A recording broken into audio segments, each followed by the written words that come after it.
ডাগআউটে বসে আছেন তাসকিন, অশ্রুতে তার চোখ টলমল করছে, যেন যে কোনো সময় বাঁধ ভেঙে অবিরাম ঝরবে সেই অশ্রু। টাইগার পেসারের এই দৃশ্যটার সঙ্গে নিজেকে মেলাতে পারেন যে কোনো লাল সবুজের ক্রিকেট প্রেমী, কারণ সহজেই জেতা ম্যাচ বাংলাদেশের ব্যাটাররা যেই পর্যায়ে নিয়ে গিয়েছিল সেটা দেখে দর্শকদের অবস্থাও তাসকিনের মতোই হয়েছিল।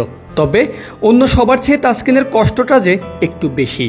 কঠিন সময় নেমেছেন ব্যাট হাতে, নিশ্চয়ই চেয়েছিলেন দলের জয়ে বড় ভূমিকা রাখতে, কিন্তু সেটা আর পেরে ওঠেননি। প্রথম বলেই হয়েছেন এলবিডব্লিউর শিকার, ফিরেছেন গোল্ডেন ডাক নিয়ে। তাসকিন যখন সাজঘরে ফিরেন তখন বাংলাদেশ হারিয়েছে ৮ নম্বর উইকেট।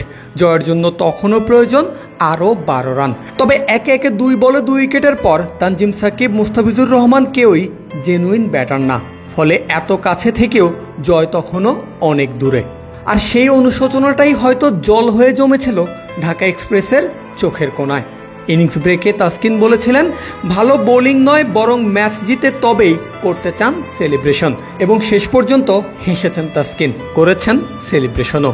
উইকেটে থাকা মাহমুদুল্লাহ জয় নিশ্চিত করেই ছেড়েছেন মাঠ।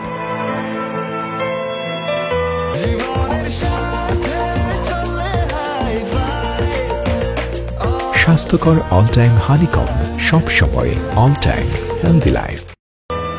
যদিও এই জয়ের রাস্তাটা সহজ করে দিয়েছিলেন তাসকিনরাই, বাংলাদেশের বিপক্ষে সবসময় জ্বলে ওঠা কুশল মেন্ডিসকে আজ একদমই সুবিধা করতে দেননি ঢাকা এক্সপ্রেস। নিজের করা প্রথম ওভারেই তাকে পাঠিয়েছেন সাজঘরে। শেষ দিকে দাসুন সানাকাকেও দেননি কোনো সুযোগ। ৪ ওভার বল করে ডট আদায় করেছেন 10টা, রান দিয়েছেন 25, যার মধ্যে 12 রান হজম করেছিলেন প্রথম ওভারেই। অর্থাৎ শেষের 18 বলে তাসকিন দিয়েছেন মাত্র 13 রান। সাকিব আল হাসান ছাড়া বাকি বোলাররাও এদিন ছিলেন তাসকিনের মতোই হারকিপ্টে। তানজিম সাকিব 1 উইকেটের বিনিময়ে 4 ওভারে খরচ করেছেন 24 রান। সমান ওভারে মুস্তাফিজ দিয়েছেন কেবল 17 রান, উইকেট বাগিয়েছেন 3টা। ম্যাচ সেরা রিশাদও তুলেছেন 3 উইকেট, রান দিয়েছেন 22। 4 রান দেওয়া মাহমুদুল্লাহ করেছেন কেবলই 1 ওভার। এদিন শুধুমাত্র রান বিলিয়েছেন সাকিব আল হাসান। কোন উইকেটের দেখা না পাওয়া আল হাসান 3 ওভার খরচ করে দিয়েছেন 30 রান।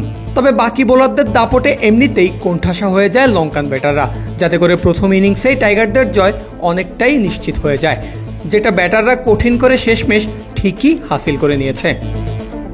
পারভেজ আল হাসান, ক্রিক ফ্রেন্জি।